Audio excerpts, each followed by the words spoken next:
What's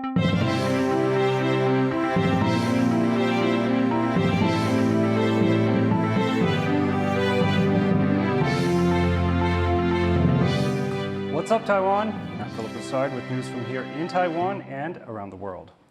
Taiwan is increasing the number of military drills it holds each year. It's the latest in the island's moves to boost its defense capabilities. Jaime Okan is following the story for us and joins us live from Taipei. Jaime, what exactly is the military doing differently? Well, China's Central News Agency is reporting that annual air and maritime live-fire military drills in the southern county of Pingtung are going to increase in frequency. We don't exactly know what that means, what that increase is, and how many exercises are going to be added. We have to look at other factors such as the weather and the timing. But what we do know is that Taiwan's military likes to use these live-fire drills to give its soldiers more realistic combat training. Now, Taiwan has invested billions of dollars in its defense against China, which is starting to use military force to bring it under its control. And it could very well be that these anti-air and these anti-ship missile drills are a way for the soldiers to familiarize themselves with these really complex and advanced missile systems. Now, you said Taiwan is investing in anti-air and anti-ship missiles. Why those weapons systems specifically? Anti-air and anti-ship missiles are critical for Taiwan's defense because if you look at China, if China was to invade Taiwan and get troops on the ground here, it can only do so in two ways, by sea or by air, and both are extremely difficult because both countries are separated by about 100 kilometers of ocean in the Taiwan Strait. This is also part of Taiwan's asymmetric defense strategy, which uses smaller, more mobile, and more lethal weapon systems to defend against a larger adversary. You take a look at defense spending. China spends more than 12 times than Taiwan does on its military. But that doesn't mean that Taiwan can't put up a fight or that it's game over. It just means that Taiwan needs to adapt to the changing times. And that's where these anti-air missiles come in handy. An anti-air missile can cost roughly $1 million, but can destroy enemy aircraft worth over $100 million. You take a look at warships as well, as China frequently operates warships around Taiwan's ADIZ. You take a look at that, and Taiwan has recently established a brand new coastal defense command to manage that situation with anti-ship missiles.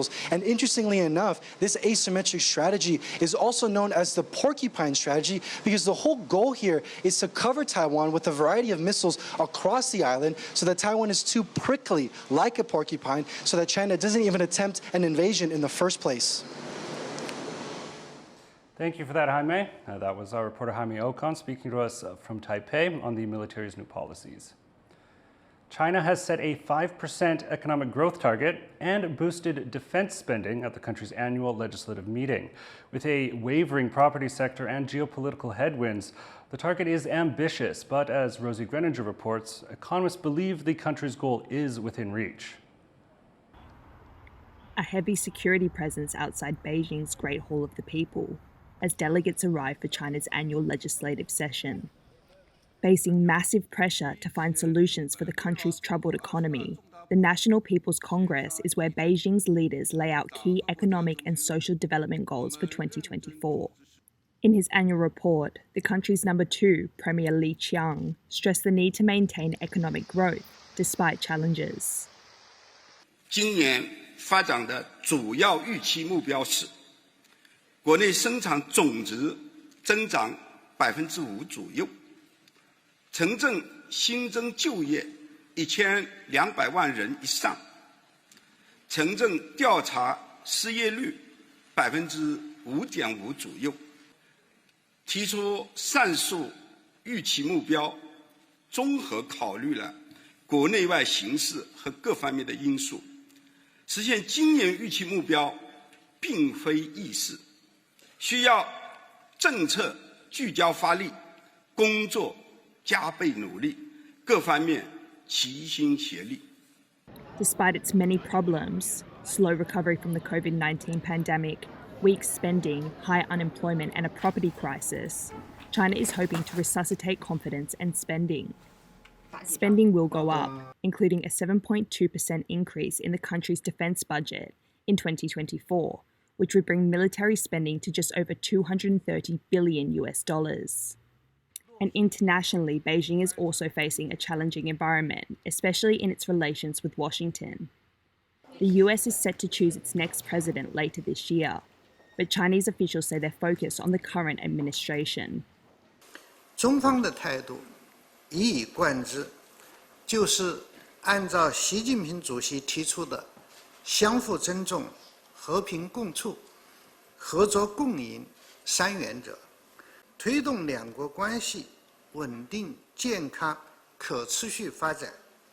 我们这么说，也是这么做的。希望美方遵守承诺，共同筑牢中美关系5个共同的重要支柱，把两国元首旧金山会晤达成的共识和愿景挪到实处。One of those commitments, the issue of Taiwan. Beijing reaffirming their opposition of Taiwan independence and external interference during the opening of the two sessions. 我们要坚持贯彻新时代党解决台湾问题的总体方略，坚持一个中国原则和9·2共识，坚决反对台独分裂和外来干涉，推动两岸关系和平发展，坚定不移推进祖国统一大业。President Xi Jinping has spent the last decade consolidating power, and here in Beijing, there are no signs that his position is under threat. 面对异常复杂的国际环境和艰巨繁重的改革发展稳定任务，以习近平同志为核心的党中央团结带领全国各族人民，顶住外部压力，克服内部困难。Delegates here will now discuss government policy before voting later this week, a process that is sure to meet with no objections under China's communist system. It's clear that officials here are focused on boosting the world's second-largest economy and fending off any challenges to Xi's rule. Chris Ma and Rosie Greninger for TaiwanPlus. The Philippines says China caused a collision in the South China Sea. The incident took place near the disputed Second Thomas Shoal, where Filipino troops were conducting a routine resupply mission. The Philippine Coast Guard says Chinese ships maneuvered against their vessels and 2 ships collided. A Philippine ship sustained minor damage. China's Coast Guard says it was blocking Philippine vessels from intruding into their waters. Environmental groups are calling out chip giant TSMC for its high water and electricity consumption as the company builds a new factory in Kaohsiung. Tiffany Wong reports. Under construction and under fire. This is the newest factory of the world's leading chip maker, and environmental groups are calling for TSMC to offset its impact. The site in Taiwan's southern city of Kaohsiung was originally planned to be a 28-nanometer fab, but was upgraded last year to make 2-nanometer chips used in artificial intelligence technology, requiring more water and electricity, and producing more byproducts like wastewater and greenhouse gases. At an environmental impact review, environmental justice advocates called on the chip company to come up with a plan to reduce the new fab's footprint on the environment. 长远来看的话，希望说可以比照这个未来要即将上路的碳费收费标准，那里面有规定，就是说这个碳排放大户呢要来做这个自主减量的计划。那这个自主减量计划也可以作为他们未来碳费折扣的项目。The environmental group pointed out that the fab would use up a large part of the city's power, and that last year, the science park which houses the fab already increased its electricity consumption by 9%. They suggest TSMC invest in renewable energy and install solar panels to offset the fab's environmental impact. But the city government, which is reviewing the project, says TSMC already has plans to use 100% green electricity by 2040. 为了提升绿电使用的比例，以符合净零排放的趋势，这次台积电在环差变更，也把使用绿电的期程往前来提前，包括在2030年就使用绿电达到60%，在2040年就能100%来使用绿电。The review committee suggested the chipmaker add water and air quality checks to its operations to reduce its effects on the environment. But the giant chipmaker's impact can already be felt in the city, even before it started making chips here. Devin Tsai and Tiffany Wong for TaiwanPlus. The governor of Michigan has opened the U.S. state's first trade office in Taiwan. Governor Gretchen Whitmer is wrapping up a 2-day trip to the country where she met with the foreign minister, president, and vice president. The new Michigan-Taiwan office aims to improve cooperation in many areas, including semiconductors and green energy. With the Michigan office, there are now 21 U.S. state and territory offices in Taiwan. Taiwan's government has apologized for comments made by the labor minister about Indian migrant workers and their skin color. Labor Minister Shu Min-chun over the weekend said that people from northeast India may be the first allowed to come to Taiwan due to their similar skin color and diet to Taiwanese. In response to criticism over those comments, the Foreign Ministry published a statement apologizing over comments that it described as not entirely appropriate. It says that Taiwan will welcome any Indian worker who meets the requirements, regardless of their ethnicity.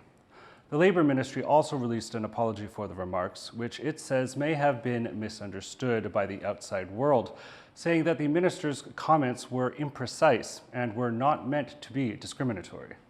The Transport Ministry is blaming Taoyuan Airport's management for 2 days of disrupted flights caused by routine repairs. John Van Trieste reports. At just past 9 p.m. on Monday, this Philippine Airlines flight became the first to land on Taoyuan Airport's freshly repaired South Runway. After 2 days of chaos, it shows that operations at Taiwan's main international airport had returned to normal. The repairs were part of routine maintenance planned since November, but neither the airport nor officials foresaw the impact shutting down one of just 2 runways at Taiwan's largest airport would have. Inside the airport, passengers waited for hours as hundreds of flights were delayed. 大概是5个钟。会不会耽误到回去的行程？当然咯，就是大家都不大乐意看到这种情形，真的很无奈。And in the air, incoming planes circled, waiting for permission to land. 12 flights were diverted to other smaller airports, some as far away as Kaohsiung on the opposite side of the country. The airport says it managed to keep over half of departures on schedule on both days of repairs, and that while there are still some scheduled changes Tuesday, the worst disruptions are over. 航班的一个离场的损失的比例，昨天是53%，那今天已经提高到19%，那今天没有这样的一个航班转降的情形了。But airline employees suspect something went wrong behind the scenes. 最修是算是例行性的，那会出这一次的状况，相信是他们在内部的工作流程或者一些警示系统出了问题。The Transportation Ministry says the airport's management is at fault. 这次超过2天就变成影响面扩大，所以这种经验，我会要淘机公司未来在施工计划上面能够去评估各种的施工方式。It also says it expects better planning of runway use during future repairs and better communication with passengers, ensuring the turbulent past few days aren't repeated. James Lin and John Van Trieste for TaiwanPlus. Taiwan's police agency will require stations to have standardized designs to increase officer safety. It comes after a man crashed a truck into a police station last week, killing 2 people. Many stations have since added temporary barriers in front of police buildings. Authorities say steps leading up to elevated front entrances would increase police safety, and such structural upgrades need to be standardized. Singapore's Prime Minister says Taylor Swift's exclusive deal with the country is not a hostile gesture towards its Southeast Asian neighbors. I don't see that as being unfriendly. Sometimes one country makes a deal, sometimes another country does. I don't explicitly see you say you will come here only on condition that you will go other places. Lee Hsien Loong confirmed the deal with the artists' camp to ensure the country was her only stop in the region. He said it could boost both domestic tourism and the regional economy. Singapore's neighbors may believe otherwise, with one Philippine official saying it isn't what good neighbors do. Thank you for watching What's Up Taiwan. You can visit the TaiwanPlus website or follow our social media for more stories from Taiwan and around the world. Before we go, here's the moment when Dora the rhino arrived at her new home in Paris Zoo. I'm Philip Brossard. Take care, and we'll see you next time.